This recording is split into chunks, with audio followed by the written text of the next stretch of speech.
Hello दोस्तों, निधि coaching centre में आज आपका पुनः स्वागत है। और जो सभी बच्चे बोर्ड की तैयारी पर लगे हुए हैं, तो तैयारी थोड़ा मन से करोगे तो आपको जो नंबर अच्छे मिलेंगे।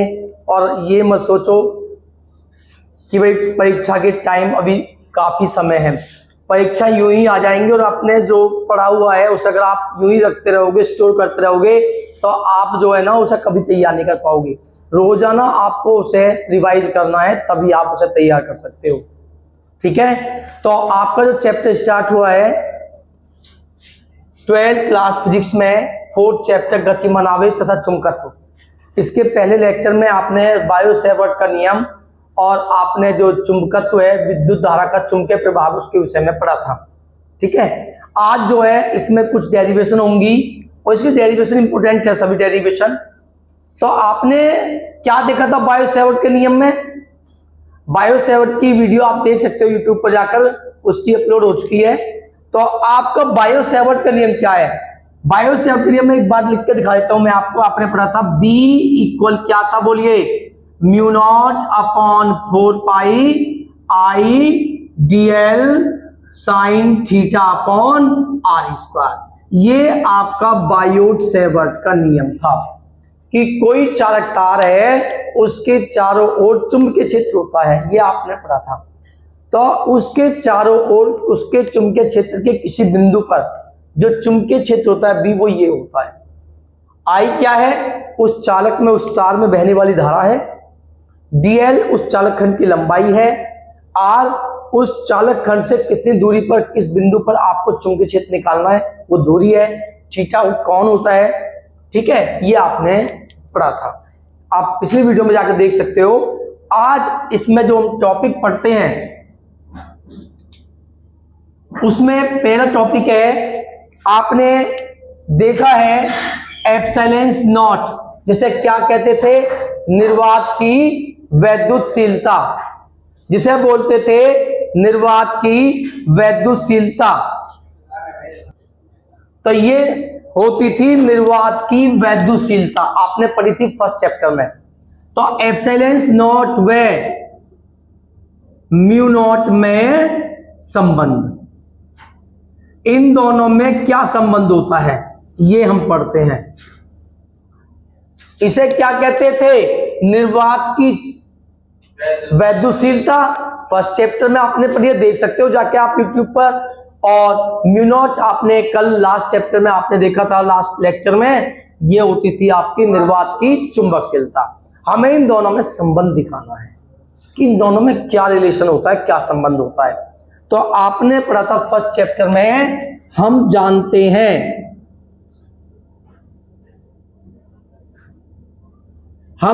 हैं कि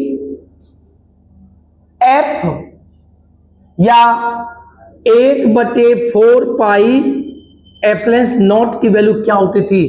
9 × 10⁹ 9 × 10⁹ आपकी ये 1/4 पाई एप्सिलॉन नॉट की वैल्यू होती थी, आप पढ़ चुके हो। ठीक है, आप जानते हो कि ये आपने लास्ट लेक्चर में पढ़ा है, म्यू नॉट अपॉन 4 पाई की वैल्यू क्या होती थी? 10⁻⁷। क्लियर, ये आपने पढ़ा है। अब ये समीकरण 1, ये समीकरण 2, तो समीकरण 1 में भाग देनी है समीकरण 2 से, तो भाग दीजिए।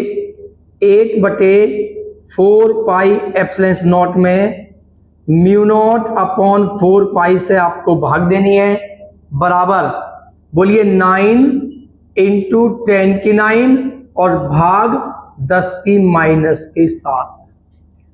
ठीक है, यहां पे आप क्या देखते हो? 4 पाई से 4 पाई कैंसल, तो म्यू नॉट की मल्टीप्लाई एप्सिलॉन नॉट में होगी, तो आप लिखोगे क्या? 1/एप्सिलॉन नॉट इंटू म्यू नॉट बराबर 9 × 10⁹, और ये जो 10⁻⁷ है ये ऊपर जाकर हो जाएंगी +7। क्या होंगी? ये ऊपर जाकर हो जाएंगी +7। ठीक है, तो क्या हुआ?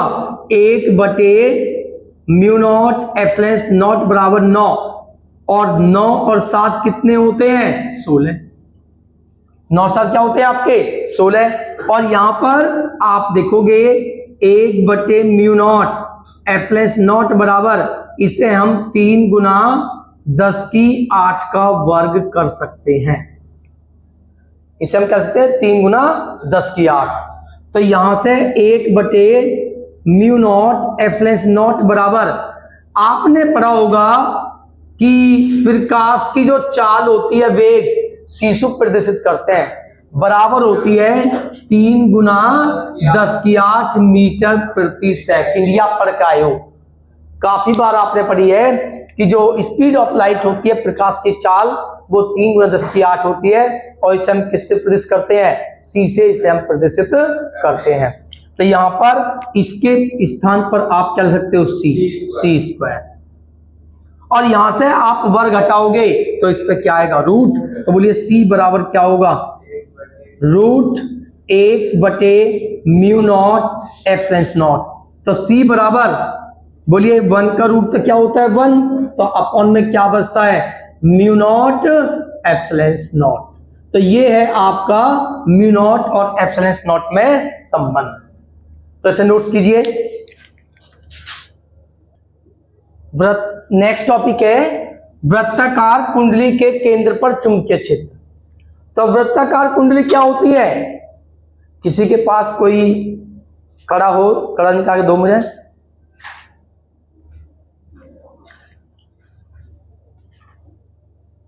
तो वृत्ताकार कुंडली के केंद्र पर चुंबकीय क्षेत्र क्या होता है? और वृत्ताकार कुंडली क्या है? मान लो आपने एक तार लिया और उस तार को मोड़कर इस प्रकार से आपने एक कुंडली तैयार कर दी, तो ये वृत्ताकार कुंडली है। ठीक है, ये इसका केंद्र है, मध्य बिंदु, सेंटर पॉइंट केंद्र होता है, आप जानते हो। ये क्या होती है? परिधि। ये जो होती है इसे क्या बोलते हैं हम? इसे कहा जाता है परिधि।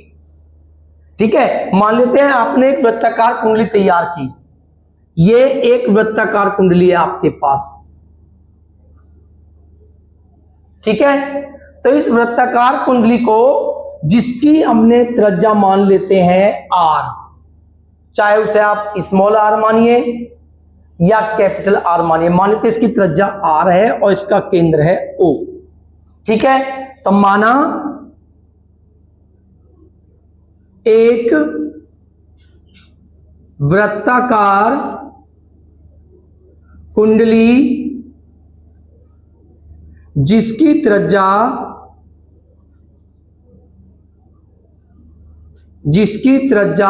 आर है, में आई एम्पियर की धारा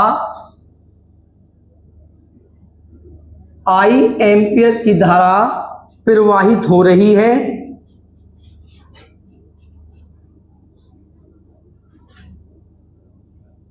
इसमें आई एम्पियर की धारा प्रवाहित हो रही है। ठीक है, तो क्या होगा? अब हमने इसमें जो धारा है वो आई एम्पियर की प्रवाहित हो रही है। हमने क्या किया?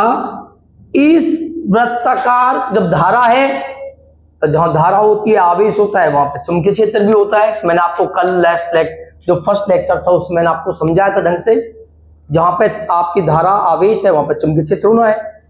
तो इस कुंडली में जब आई एम्पियर की धारा प्रवाहित हो रही है, तो हमने क्या किया? इसके केंद्र पर चुंबकीय क्षेत्र होगा, इस कुंडली के चारों, इस कुंडली के केंद्र पे भी चुंबकीय क्षेत्र होगा, इसके चारों ओर भी चुंबकीय क्षेत्र होगा, इसकी अक्ष पे भी होगा। अभी मैं आपकी अक्ष क्या होती है मैं समझाऊंगा अभी आपको। तो यहां पर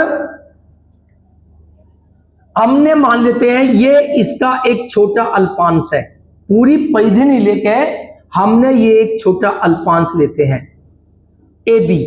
ये एक अल्पांश है इस कुंडली का, इसकी परिधि पर एक अल्पांश है ए बी, जिसकी लंबाई है आपकी डीएल कह दो या डेल एल कह दो, वो आपकी मर्जी। डीएल ये आपकी इस अल्पांश ए बी की लंबाई। तो माना परिधि पर एक अल्पांश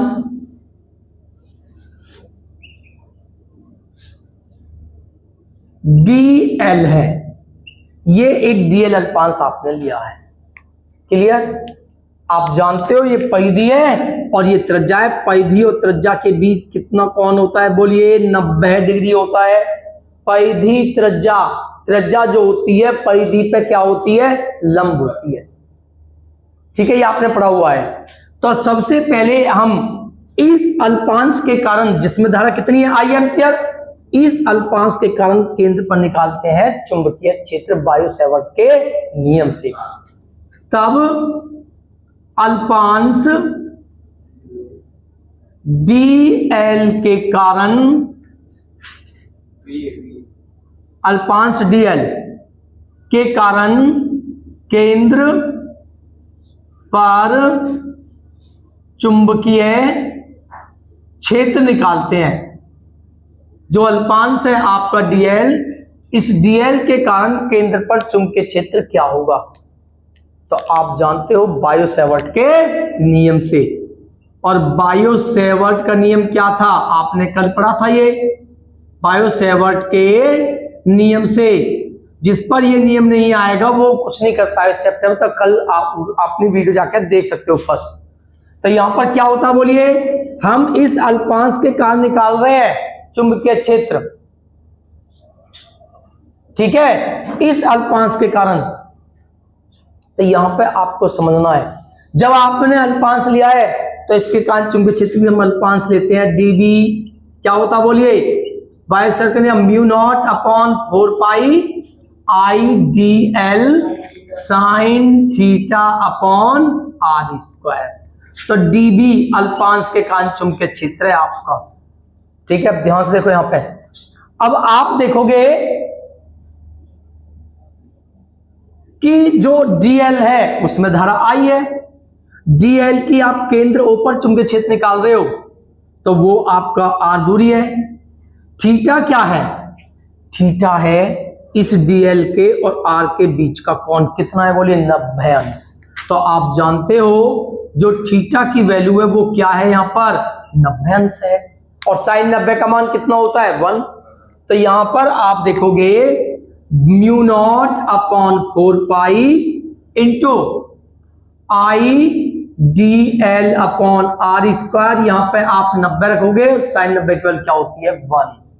ये चुंबकीय क्षेत्र निकल के आया है इस अल्पांश के कारण, इस परिधि का एक छोटा अल्पांश DL के कारण। लेकिन परिधि तो ये है, हम तो टोटल परिधि के कारण निकालना चाहते हैं। कुल चुंबकीय क्षेत्र कितना होगा इस संपूर्ण परिधि के कारण? तो निकालते हैं संपूर्ण परिधि के कारण, संपूर्ण परिधि के कारण केंद्र पर चुंबकीय क्षेत्र, जो आपकी संपूर्ण परिधि है उसके कारण, तो वो होगा कुल चुंबकीय क्षेत्र B। तो क्या होगा? इसी अल्पांश, ऐसी आप इस पे छोटे छोटे अल्पांश ले सकते हो। बताया मैंने आपको, छोटे छोटे अल्पांशों में आप इसे तोड़ सकते हो। तो इन सभी अल्पांशों का योग करोगे, सम करोगे, तो सम को हम इस तरह से प्रदर्शित कर सकते हैं। ठीक है, समाकलन द्वारा जोड़ते हैं तो समाकलन द्वारा हम लिख सकते हैं। तो क्या होगा? जो सभी DB हैं उनका योग कीजिए। तो B बराबर बोलिए DB के प्लेस पर म्यू नॉट अपॉन 4 पाई IDL अपॉन R स्क्वायर। तो आपने क्या देखा? आप देखते हो कि B बराबर म्यू नॉट अपॉन 4 पाई और I अपॉन R स्क्वायर सभी अल्पांशों के लिए समान होगा, क्योंकि सभी अल्पांशों में धारा भी समान होगी और सभी अल्पांश क्योंकि परिधि पे हैं तो सबकी केंद्र से दूरी भी कैसी होगी? समान होगी, R। तो ये तो कांस्टेंट है। तो क्या बचता है हमारा? DL। और DL क्या है? DL को अगर आप देखोगे तो DL क्या है यहां पे? DL आपका है सभी अल्पांशों का योग को ये शो करता है। और आप जानते हो सभी अल्पांशों का योग किसके बराबर होगा? परिधि 2 पाई R के। बताइए, अगर इन सभी अल्पांशों के आप जोड़ते हो, प्लस करते हो, तो इन सब का योग क्या होगा? ये परिधि 2 पाई R के इक्वल होगा। तो यहां से B इक्वल आपका निकल के आता है mu not upon 4 pi I upon are square, बोलिए इसके प्लेस पर क्या आएगा आपका 2 पाई आर। क्लियर? तो यहां से आप इसे सोल्व करोगे तो b बराबर, ध्यान से देखो, 2 पाई से 4 पाई कैंसिल करोगे कितनी बार 2 बार, तो म्यू नॉट अपॉन 2। ठीक है, क्या आएगा म्यू नॉट अपॉन 2 आई और 2 पाई आर स्क्वायर से एक आर कैंसल अपॉन आर। तो ये होता है वृत्ताकार कुंडली के केंद्र पर चुंबकीय क्षेत्र। ये तो एक कुंडली है, एक चक्कर है। यदि ऐसे इसमें चक्रों की संख्या n हो, तो यदि चक्रों की संख्या n है तो क्या हो जाएगा, बोलिए, यदि चक्रों की संख्या यानी कि कुंडलियों की संख्या n है तो तब होगा b बराबर, इसमें n की गुना और हो जाएगी, तो म्यू नॉट अपॉन 2 n आई अपॉन r। तो ये होगा आपका फॉर्मूला वृत्ताकार कुंडली के केंद्र पर चुंबकीय क्षेत्र। इंपोर्टेंट है, नोट्स कीजिए। तो नेक्स्ट है टॉपिक आपका वृत्ताकार कुंडली की अक्ष पर चुंबकीय क्षेत्र निकालना है। अभी निकाला है आपने वृत्ताकार कुंडली के केंद्र पर चुंबकीय क्षेत्र। अब अक्ष क्या होते हैं मैं आपको दिखाता हूं। मान लो ये एक आपकी वृत्ताकार कुंडली है, ये आपके पास एक वृत्ताकार कुंडली है। तो आपका कोई वृत्ताकार नहीं है, तो अंडा की शेप में है नहीं। जब आप इसको तिरछा देखोगे, अब तो आपको ऐसे दिखाई दे रही है ये, लेकिन जब आप कुछ इस शेप में देखोगे तो आपको ऐसे ही दिखाई देगी। क्लियर है? तो ये कुछ तिरछी रखी, क्योंकि अब तक तो आपने बिल्कुल सेंटर पे निकाला था इस तरीके से, लेकिन अब आप इसकी अक्ष पे निकालोगे। अक्ष मतलब ये आप किस तरह से हुआ, ये इसकी अक्ष है, ये अक्ष है। तो इस अक्ष पर जो इसके सेंटर से हो जाती है, केंद्र से हो जाती है ये, तो ये लाइन इसकी अक्ष है। तो इस अक्ष पर आपको चुंबकीय क्षेत्र ज्ञात करना है। तो ये है इसकी अक्ष, इस अक्ष पे निकालना है, केंद्र पे नहीं निकालना। अब आपको इस अक्ष पे निकालना है। तब मान लेते हैं कि ये आपकी वृत्ताकार कुंडली है जिसमें आई एम्पीयर की धारा प्रवाहित है और इसका केंद्र है O। तब माना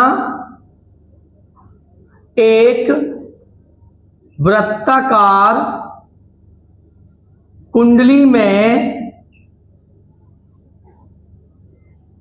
आई एम्पीयर की धारा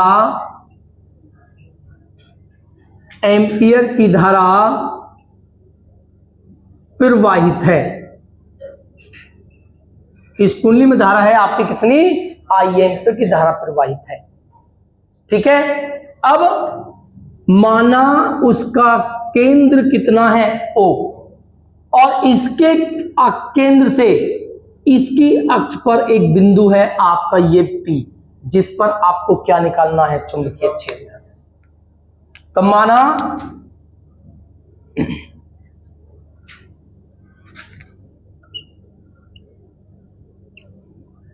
इसके केंद्र से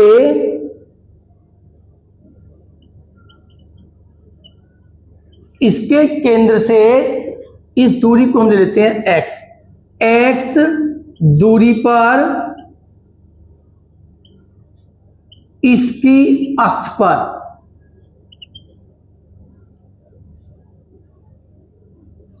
बिंदु P पर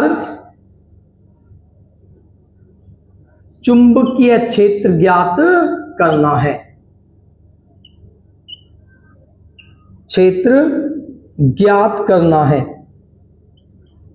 ठीक है, इसकी अक्ष पर x दूरी पर एक बिंदु P है और इस बिंदु P पर हमें क्या ज्ञात करना है, चुंबकीय क्षेत्र निकालना है।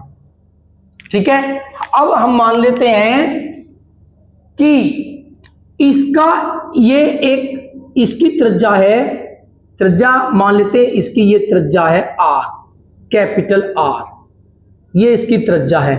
माना कुंडली की त्रिज्या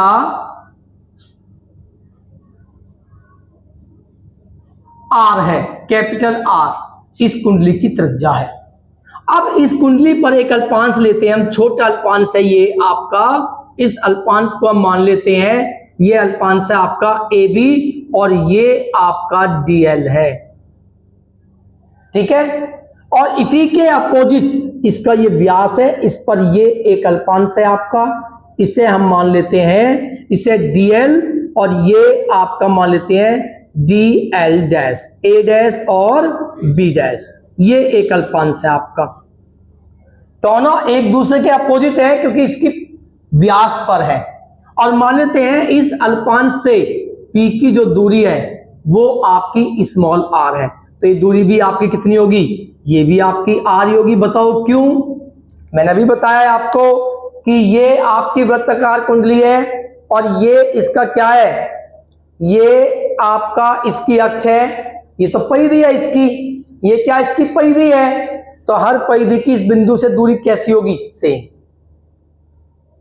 ठीक है, हर बिंदु से दूरी सेम होगी। तो यदि ये दूरी r तो ये भी कितनी होगी आपकी r ही होगी, ठीक है। यहां तक क्लियर समझ में आया सभी के। और मान लेते हैं ये जो है इसके साथ थीटा कोण बनाती है, तो ये कोण भी कितना होगा, थीटा होगा आपका, ठीक है। तो माना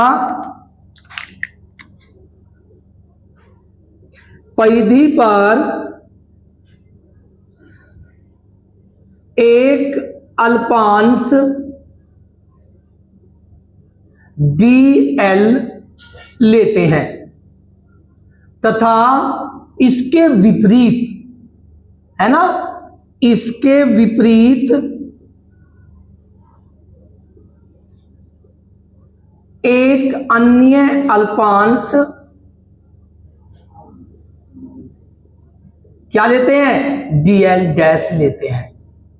ये एक अन्य अल्पांश लिया हमने, तो ये भी त्रिज्या r ही होगी आपकी, इस अल्पांश की भी दूरी r ही होगी केंद्र से, क्योंकि ये परिधि पर है और परिधि के हर बिंदु की दूरी केंद्र से कैसी होती है, समान। इसके बाद अब आपको क्या देखना है, सबसे पहले इस अल्पांश के कारण इस बिंदु पर बायो-सैवर्ट के नियम से क्या निकालते हैं, चुंबकीय क्षेत्र की तीव्रता। तो DL के कारण P पर चुंबकीय क्षेत्र की तीव्रता, और वो किसके अकॉर्डिंग निकालोगे, बायो एवं सैवर्ट के नियम से, बायो एवं सैवर्ट के नियम से। लगभग सभी जितने भी हैं उन सब में बायो सैवर्ट का नियम यूज होता है, जितनी डेरिवेशन इसकी होती है। तो अब आप क्या होता है, क्योंकि ये अल्पांश DL है, तो इस DL के कारण P पर चुंबकीय क्षेत्र भी क्या होगा, अल्पांश ही होगा, छोटा होगा, तो क्या होगा, DB equal to mu not upon 4 pi I DL sine upon r square. Theta क्या लोगे यहाँ पे, ये थीटा नहीं होगा, थीटा होगा ये एंगल, और ये एंगल कितना होगा पता है किसी को, ध्यान से देखो, यही समझाना था आपको, यही समझना है आपको खासकर। ये आपकी परिधि है, ठीक है। अगर आप देखोगे ये है आपका, ये जो लाइन है R, और ये परिधि है, ये आपकी परिधि है, और इस परिधि से मैं अगर इसको ऐसे मिलाता हूं, ध्यान से देखो, तो इसको आप इस परिधि पे कहीं भी मिलाइए, सदैव ये परिधि पे क्या होता है, लंब। चेक कर सकते हो, अगर आप ये कोण देखोगे इसके और इसके बीच का, तो 90 ही आएगा। तो ये जो R है और ये DL है, ये सदैव क्या होते हैं, लंबवत ही होंगे, चाहे इसे आप कहीं भी घुमाओ, ये इस पर लंबवत ही होगी। तो कहने का मतलब है ये जो आपका IDL और R है ये लंबवत होंगे। तो लिखोगे यहाँ पे हम इसे फाई लिखते हैं क्योंकि यहाँ पर थीटा हम ले चुके हैं। तो फाई क्या है, जहां IDL व R के बीच 90 अंश कोण है, ठीक है, IDL और R के बीच कितना है, 90 अंश कोण है। तो यहां से आप इसे 90 रखोगे तो DB क्या निकल के आएगा आपका, म्यू नॉट अपॉन 4 पाई IDL, ये 90 हो जाएगा, और साइन 90 का मान कितना होता है, A अपॉन R स्क्वायर। ये इस अल्पांश के कारण यहाँ पे B है। सिमिलरली अगर आप इसके कारण भी निकालोगे तो ये ही आएगी, क्यों, सबकी दूरी पर DL छोटे बड़े हो सकते हैं, बाकी सब कुछ क्या होगा, सेम होगा। अब आप ध्यान से देखो, यहां से थोड़ा आपको देखना है। इस बिंदु पर जो डीबी आपने लिया है उसकी दिशा ये होगी, ये है आपका डीबी। यहां समझना है आपको, थोड़ा ध्यान से, यहां आपको थोड़ा ध्यान से देखना है। ये आपका डीबी होगा तो इसके कारण आपका ये हो जाएगा क्या, डीबी। इसे हम क्या मान लेते हैं, डैश। ठीक है, यहां थोड़ा ध्यान देखना है। तो अगर ये कोण थीटा है तो ये कोण भी आपका थीटा होगा। बताओ क्यों, बहुत चीज समझने की होती है। और ये कोण भी आपका थीटा होगा, ऐसा क्यों, समझो जरा। ये इस पे 90 है, ये 90 अंश का कोण है आपका, ध्यान से देखना। और 90 अंश का कोण ये इस पे लंब होता है, ध्यान रखना। तो ये 90 है, ये थीटा, तो बोलो कितना बचा, 90 माइनस थीटा। ये एंगल क्या होगा, 90 माइनस थीटा। और ये इस पे 90 है, तो 90 में से 90 मान थीटा को माइनस कीजिए, तो कितना बचेगा, ये थीटा। 90 मान थीटा माइनस 90 थीटा क्या होगा, बोलिए। 90, ये 90 में से 90 मान थीटा को माइनस करो, तो 90 से 90 कैंसिल होने के बाद में क्या जाएगा, थीटा कौन होगा, ये आपका। अब आपने घटकों के विषय में सुना होगा, घटक क्या होते हैं, किसी के भी दो घटक होते हैं, एक लंबवत और एक समांतर। समांतर में लगाते हैं कॉस और लंबवत में लगाते हैं साइन। समांतर कौन सा होता है, ये घटक बहुत इंपोर्टेंट चीज होती है। समांतर वो होता है जिसके साथ कोण बनता है। तो आप जानते हो डीबी जो है इसके साथ कोण बनाता है थीटा, तो इसके लिए ये समांतर घटक है। और समांतर में क्या लगाते हैं, कॉस। तो इसका इसकी दिशा में हुआ डीबी कॉस थीटा। और इसके लंबवत ये है, तो ये क्या होगा, dB sine theta. Clear. Similarly ये भी इसके साथ कोण बनाता है, तो इसका इसके दिशा में होगा डीबी डैश कॉस थीटा। और इसके लंबवत ये है, तो ये क्या होगा, डीबी डैश साइन थीटा। ये डीबी डैश साइन थीटा होगा।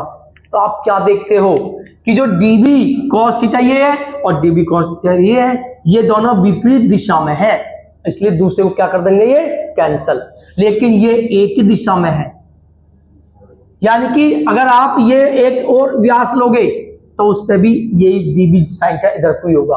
तो जब भी कोई व्यास लोगे उस पर लंबवत तो एक दूसरे को कैंसिल करते रहेंगे सभी, तो क्या बचेंगे, समांतर घटक ये बचेंगे। ठीक है, ये आपके कैंसिल होते रहेंगे, ये एक दिशा में होंगे, सब क्या हो जाएंगे, प्लस हो जाएंगे, सब जुड़ जाएंगे। तो यानी कि यहां से अगर आप लिखोगे डी बी कॉस थीटा व d B dash cos theta परस्पर क्या है, विपरीत दिशा में है, विपरीत दिशा में है।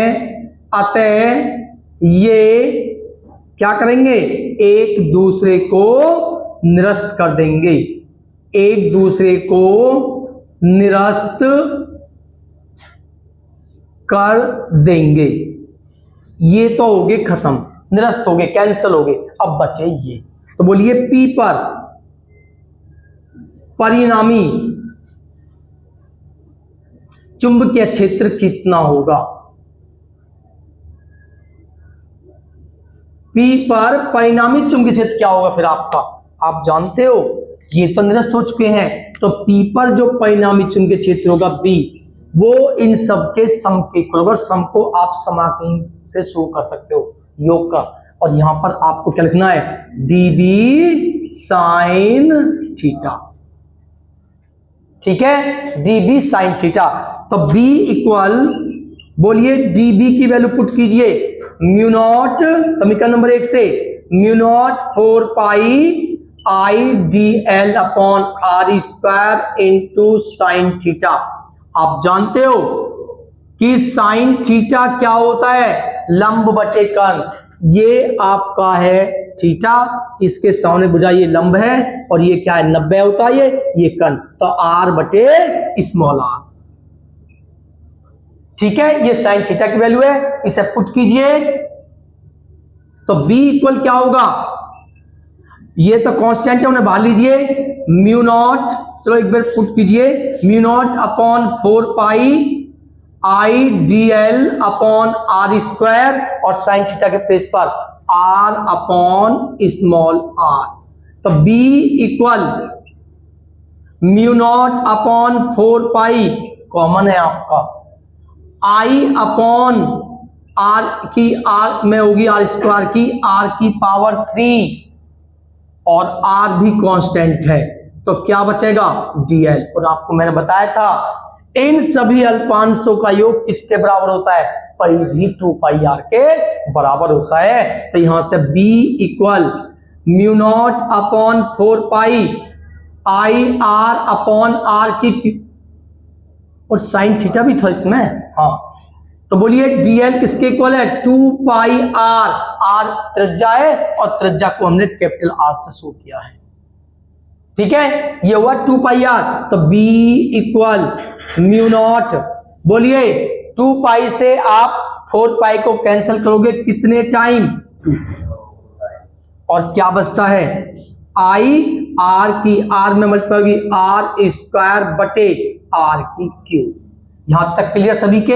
आप इस फॉर्म में, लेकिन इस फॉर्म में हमारा न्यूमेरिकल नहीं होता है, क्योंकि ये तो हमें दी हुई होती नहीं यार, हमें तो अक्ष पे निकालना है और अक्ष ये है और इसकी दूरी क्या है एक्स, तो एक्स की फॉर्म में लाओ आर को। तो आप जानते हो ये समकोण त्रिभुज है, ये कर्ण है, ये आधार है और ये लंब है। तो इस त्रिभुज लगाओगे पाइथागोरस थ्योरम, तो कर्ण आर का स्क्वायर, आधार का स्क्वायर और प्लस लंब का स्क्वायर। क्लियर। इसमें पाइथागोरस थ्योरम आपने यूज की, तो कर्ण का वर्ग बराबर आधार का वर्ग एक्स का वर्ग और ये लंब है आर का वर्ग। यहां से स्क्वायर हटाओगे तो क्या आएगा, root X square plus R square. Value put कीजिए, तो B equal mu not upon 2 I R square और अपॉन, बोलिए इसके प्लेस पर, आर के प्लेस पर बोलिए root X square plus R square, और इसकी पावर कितनी है यहां पर, बोलिए 3। ठीक है, थोड़ी जगह कहीं पे है, देखता हूं जरा मैं कितने में आ जाएगी, आ जाएगी। तो यहां पर आप इसे सोल्व करोगे, यदि ये मान लेते हैं कि इसमें कुंडलियों की संख्या n है तो n से मल्टीप्लाई और हो जाएगी। मान लेते हैं इसमें कुंडलियों की संख्या n है, कैपिटल N, तो बोलो क्या बनेगा, b equal mu not upon 2, n क्यों ना करोगे तो n आई आर स्क्वायर, और इसे क्या लिखोगे, ध्यान से देखो, ये एक रूट का अर्थ होता है 1/2, तो इस पूरे की घात क्या है 1/2 और पूरे की पावर क्या है 3, तो घात घात की गुना होती है, तो 3/2 हो जाएगी। तो X square plus R square की पावर क्या होगी 3/2। तो ये आपकी डेरिवेशन है, इसे आप तैयार कीजिए, बहुत इंपॉर्टेंट है। तो इसकी अक्ष पर चुंबकीय क्षेत्र होता है B बराबर mu not upon 2 N I R square upon X square plus R square की पावर 3/2। नोट्स कीजिए और देखते हैं फिर नेक्स्ट स्टेप में, जब आप इसे तैयार करें, और वीडियो ज्यादा लाइक करें और चैनल को सब्सक्राइब करें।